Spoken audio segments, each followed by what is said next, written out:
Bethlehem College and Seminary is still accepting applications for the coming academic year. For more information, visit bcsmn.edu.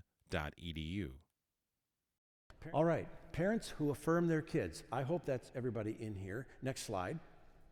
Why don't my kids listen to me is another way of addressing this subject, because unwittingly we can tune people out to us. We didn't mean to, but we did. We shut them off. Next slide. Audience participation. What are some negative behaviors and or attitudes you've encountered in children? Say it again. Apathy, rudeness,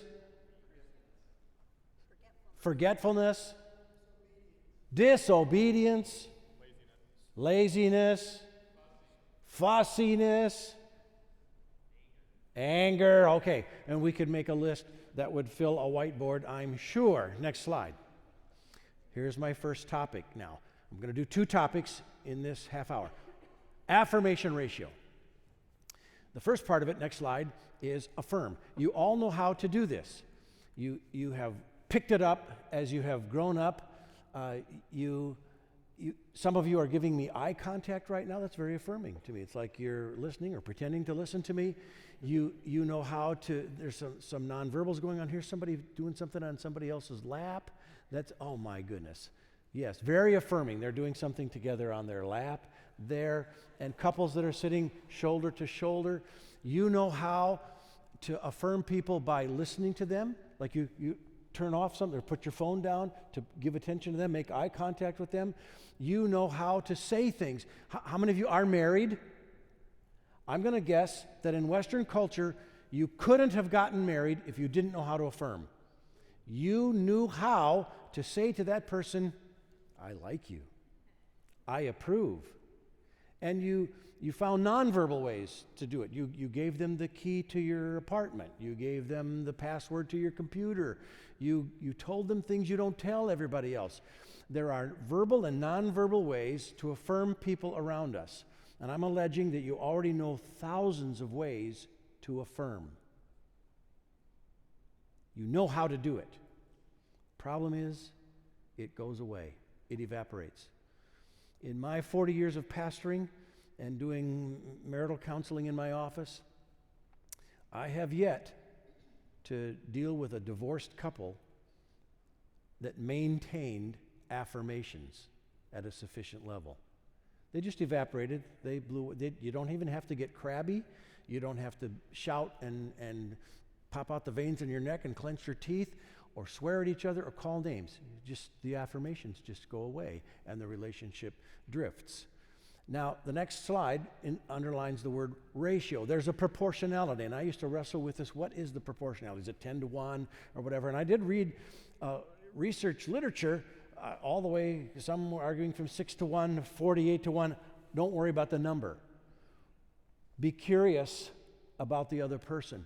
Read them on how much affirmation makes them feel like they have belongingness with you and that you are for them and not against them. So there's a ratio. Now, on the other side of the affirmation coin is the problem, and that's the next slide, correction. Love has to do both. Love will do both. Love will affirm, love will correct. There are times, it happened recently, when I was dressed for work and came out of the bedroom and Vicki said, "Are you wearing that to work today?"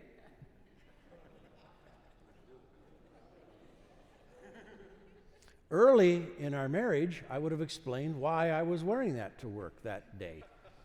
And now I've learned to just start taking it off and say, seriously. And her love for me is correcting me. Now, if that's all she did, pick, nag, correct, that's not good enough, this isn't good enough. You know that has a draining effect in your relationship. You've experienced it. You maybe know some people you can't please. You can't win for losing with them. You can do the best you can. You can fix all the things they've criticized, and they'll find one more thing. They're on the lookout for things to fix about you. You are a project to them. You don't want to be that for other people. You don't want to be their fixer, even though we've already acknowledged love will correct. Now, there are several outcomes if you get the ratio wrong, if you get the proportionality wrong, if you are correcting more than affirming, because corrections are like writing checks in your checking account, and affirmations are the deposits. And you have to have deposits that keep up with the checks, or your account will bounce. And if you keep it up, you go to jail. They want to get rid of you, expel you from their civilization, as it were. And so there are several outcomes. I'm just going to mention three. Number one, which, thank you, I didn't have to say next slide. They stop hearing your correction. If you correct, pretty soon they just tune you out involuntarily. They may not even be aware that they're doing it. Next slide. Eventually they'll stop hearing you. Not only your corrections, they won't hear anything you've got to say. They wouldn't ask you the time of day, because if they come to you and say, what time is that Godward Life thing starting at the downtown campus on Friday? They don't want to ask you, because you'll say something like, well, didn't you get the email? I printed it out and put it on the refrigerator. Are you blind? What? I mean, they find something wrong, and they don't want to come to you. You start avoiding people who correct all the time. And now I have a text for you. Next slide. Proverbs 18:14. A man's spirit will endure sickness, but a crushed spirit, who can bear? It's a rhetorical question. Who can bear it? Correction is spirit crushing. Even well-intended, love-motivated correction is depleting. It just drains energy out of us, even if they're right. All you guys here that preach or teach or something, you get done preaching and teaching and somebody corrects something that you said, even if they're right, you know they're right, and you need to fix that in the next time you teach that lesson or whatever, it's still like feeling. You don't want that feeling for your kids. And here's the third thing, next slide. They'll become oppositional. The relationship can actually become oppositional. They will be against something simply because you're for it. And this is what happens with lots of teenagers. Sociologists call it blackout. About 85% of teenagers in Western culture go through a season where the very same thing that their parents are trying to tell them, they'll take from the football coach, from the camp counselor, from the youth pastor, from Uncle Peter, they'll take the same counsel from somebody else, not from their parents. They've turned off their parents. I can't please my parents. You don't want that in your relationship with your kid. Now, I was speaking to Campus Crusade for Christ staff gathered from 5 states at a conference in Indiana talking about this very thing.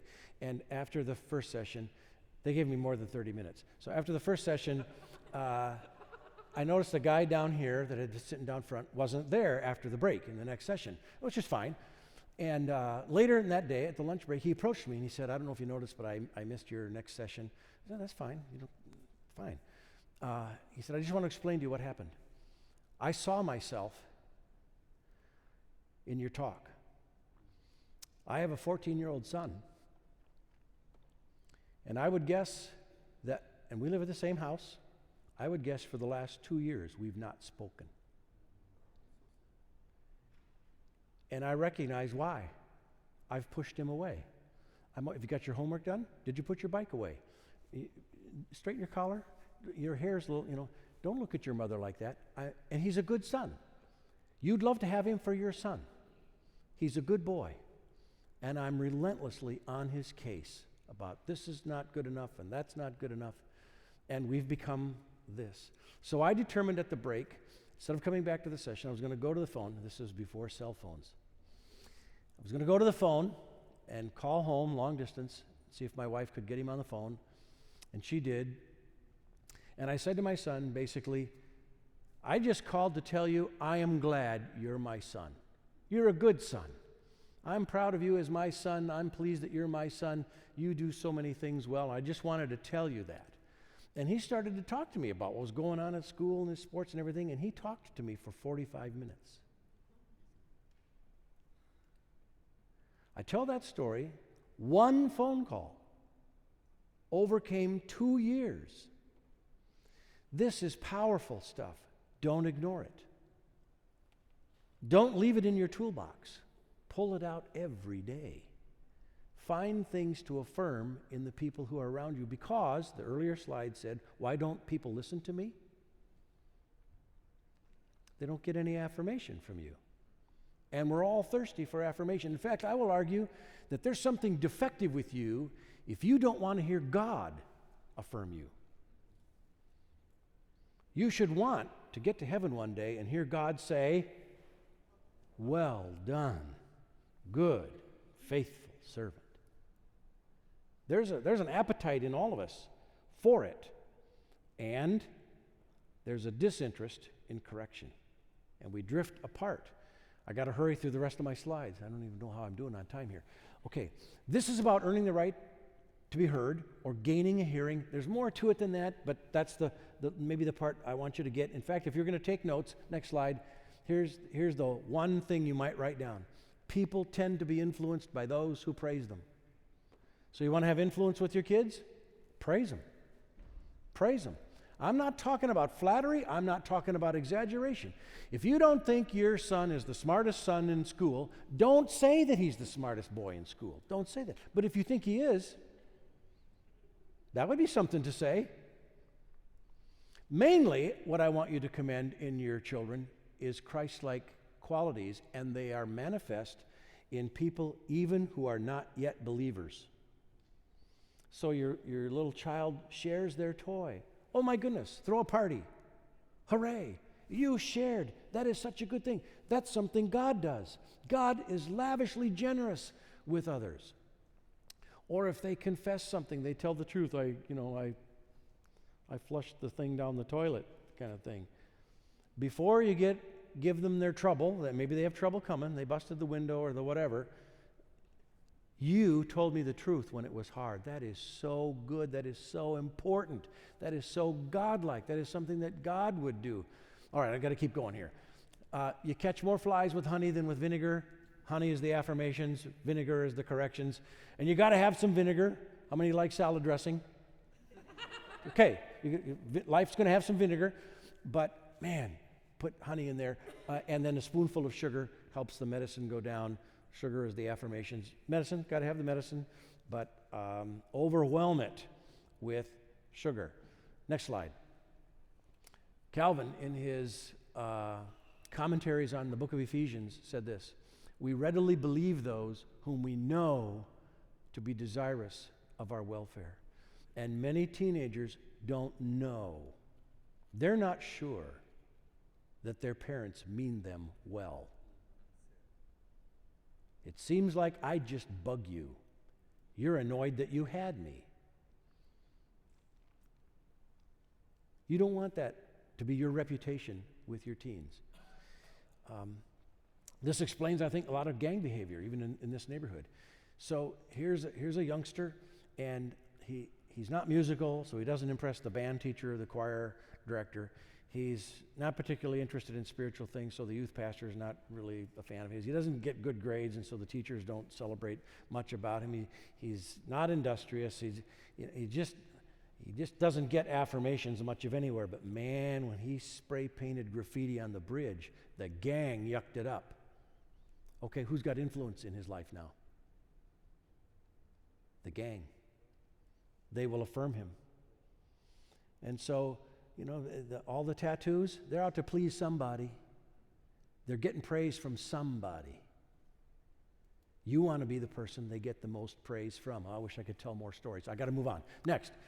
How can you praise a mere human in a God-centered way? Because we make our boast in God. This is not about self-esteem. This is emphatically not about self-esteem. I'm not wanting you to get your kids to esteem themselves. I'm wanting you to get your children to esteem the God who has put certain things in them, who is developing them.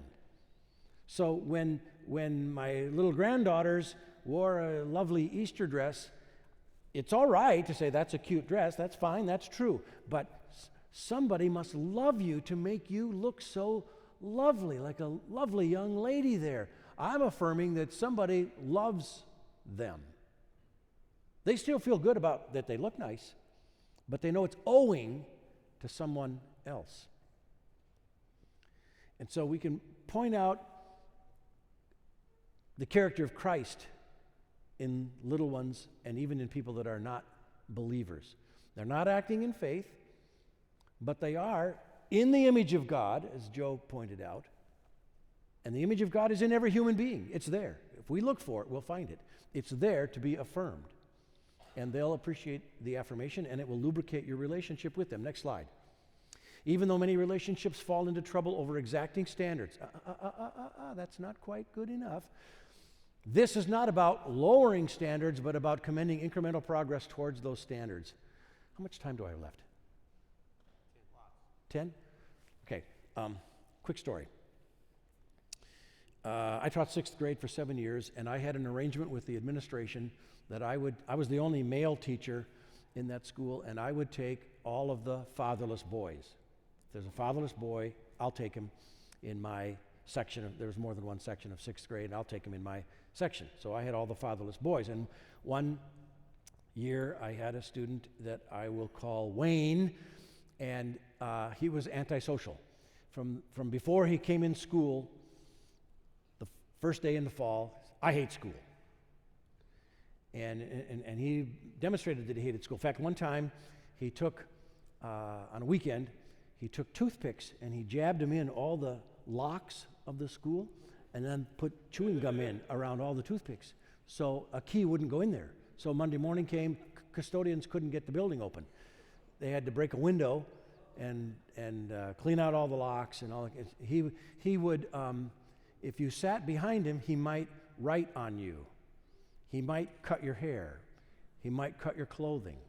He would carve the furniture. He would take cube erasers, stick pins through them in all directions like a Sputnik satellite, and toss it to you. Say, here, catch. And if you catch it, you'll bleed. If you don't catch it, you might bleed. He hated music. He was not good as an athlete. He just was trouble. He was trouble. And so I had to kind of isolate his desk and keep one eye on him all the time. And one day, I'd given an assignment, students were working on it, and I would circulate around the classroom, and I don't know if I'm going to make feedback happen here, but they'd raise their hand and I would come help them and so on. But I would always keep, you're going to be Wayne, okay? You're Wayne. And I'm always keeping one eye on Wayne out of the corner of my eye. And I noticed that though he was not doing the assignment, he wasn't killing anybody. And I thought, this is incremental progress. I'll take it. So I worked my way around behind him, and I came behind him, and I put my hand on his shoulder like this. You received it. And his head jerked up like, what did I do now? Because he was always doing something. He was always in mischief. And I said, I can tell Wayne, what he was doing. Here's what he was doing. He was daydreaming out the window like this. He just was staring.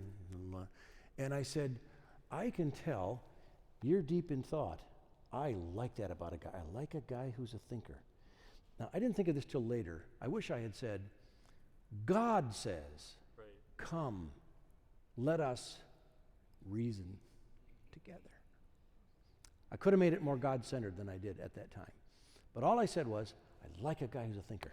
And then I went on helping the other students, and occasionally I would turn to look at Wayne, who was following me around the classroom with his eyes, and he would do one of these.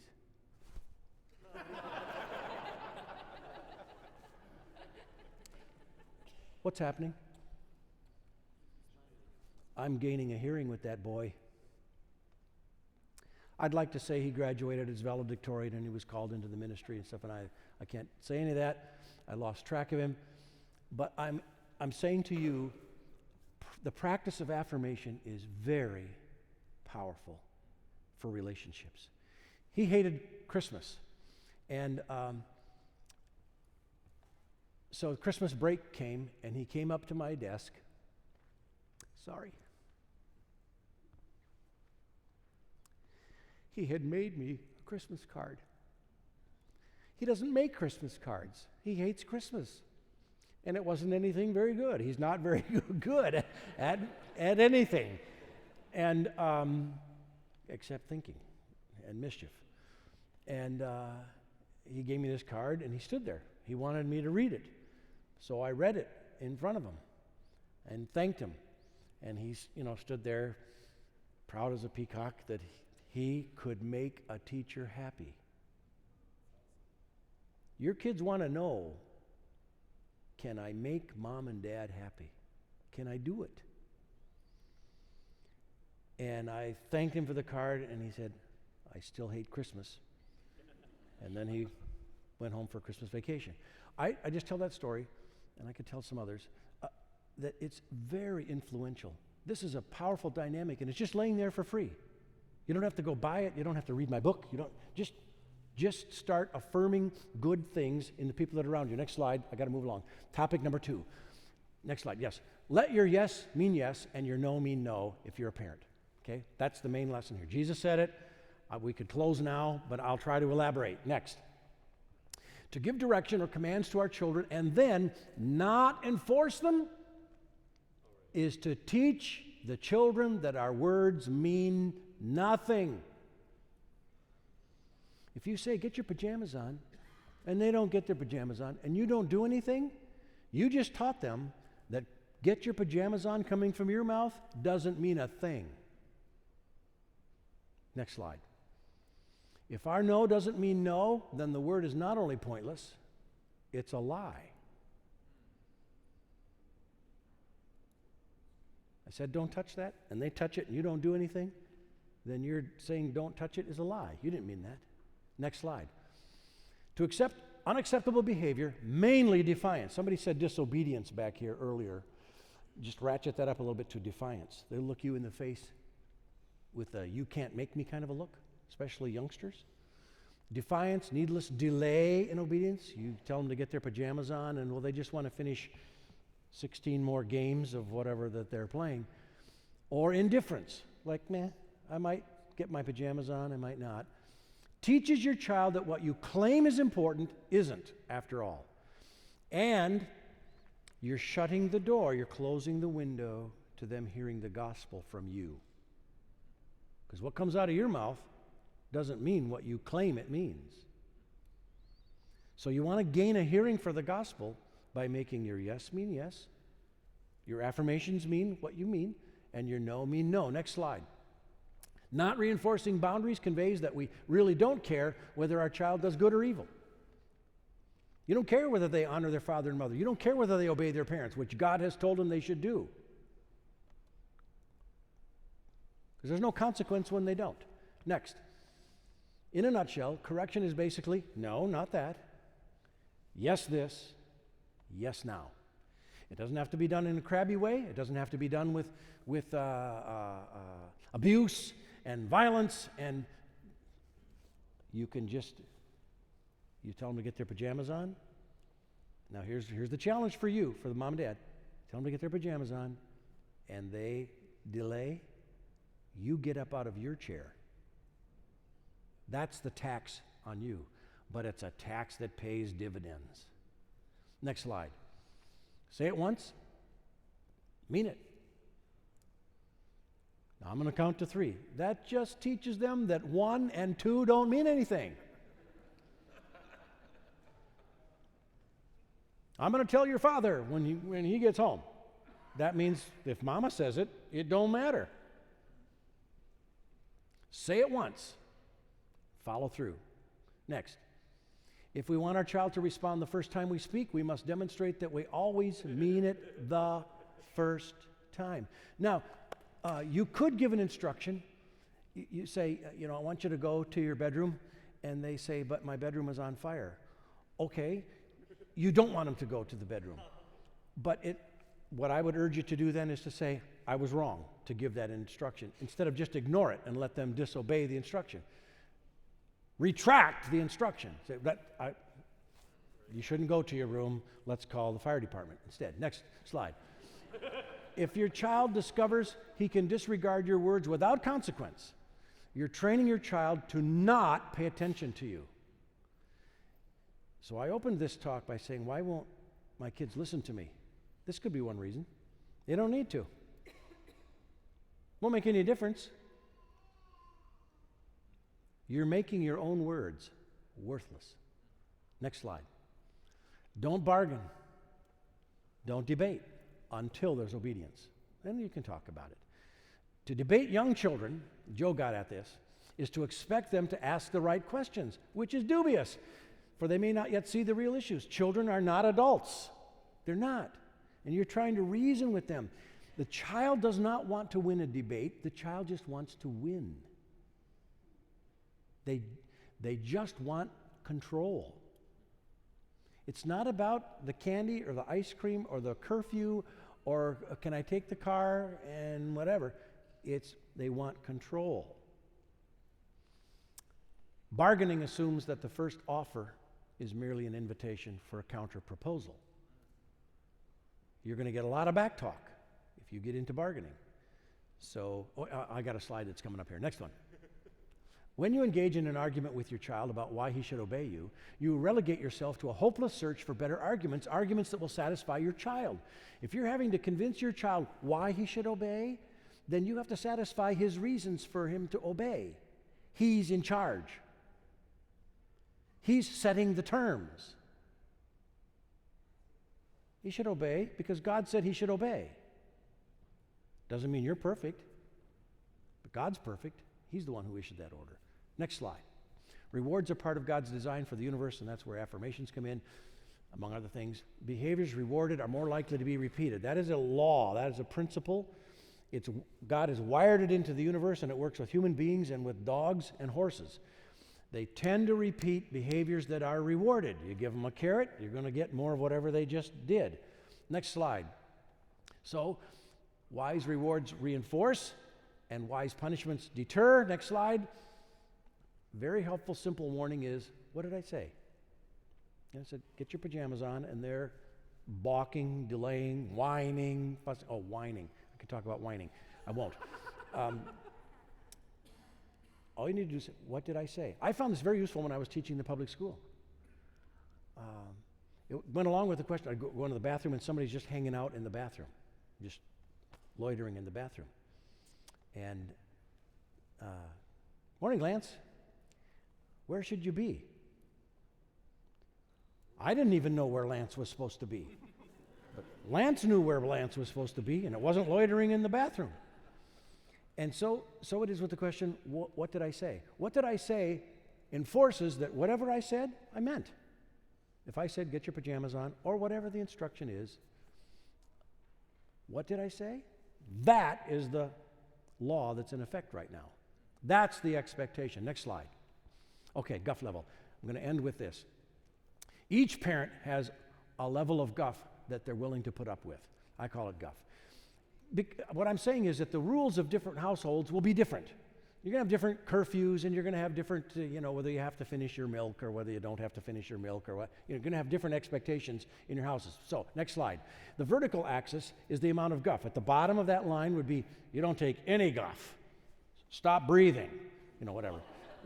All the way up to, so you murdered your mother. Okay, fine. Next slide.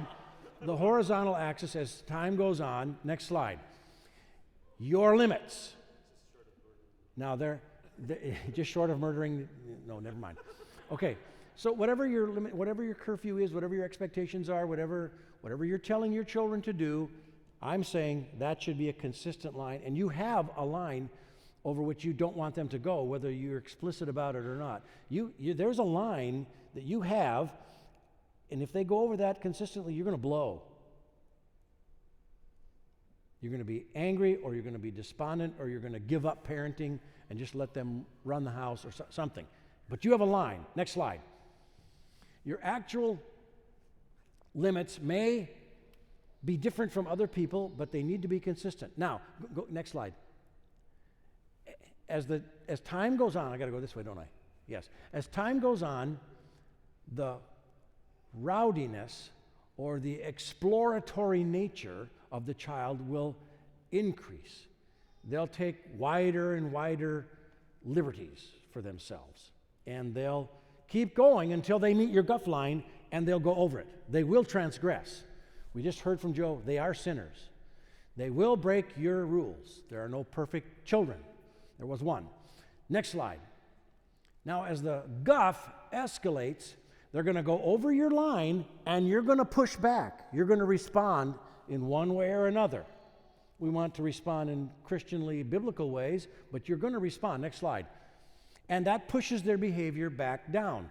Maybe for their safety, maybe they see the wisdom of it, whatever the case may be, you're going to push them back down under that acceptable level. Next line.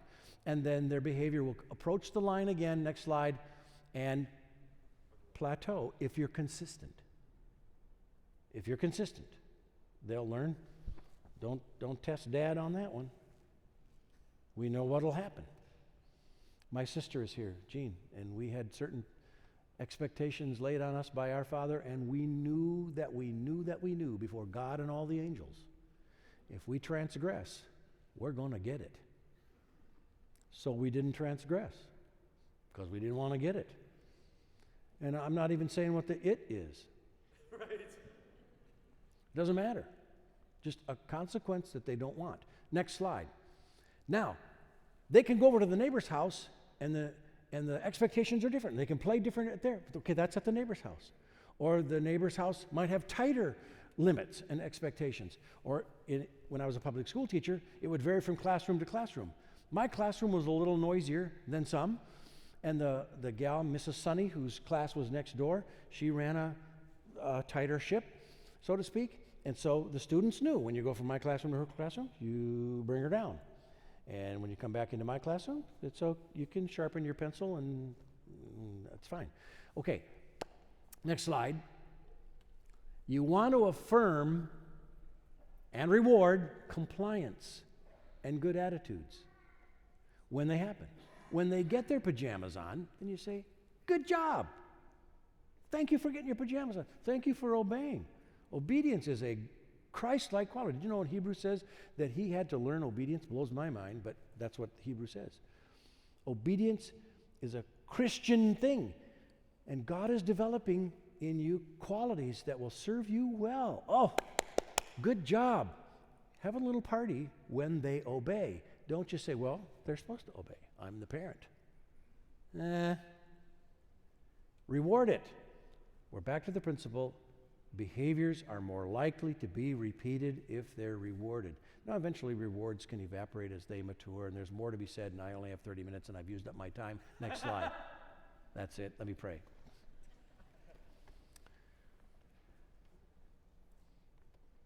I ask, Father, that love would be our motive for this, not the elimination of frustration. And our goal wouldn't just be domestic tranquility, but an opening for the gospel, that our children would listen to us, not only when we say, get your pajamas on, but take a look at this verse with me. We pray that our children would have faith, that you would give them faith. And I pray that they would rise up and call these parents blessed. We can't make that happen, but you can. And I ask that in your almighty obstacle-overcoming power, you would work in the offspring of these parents here. And you would help these parents find ways they can commend and affirm their parents. We could ask for 1,000 other things, so I'll end it here in Jesus' name. Amen. I have 21. This presentation was made possible by the generous contributors to the Serious Joy Scholarship, permitting our graduates to launch into life and ministry without a burden of student loan debt.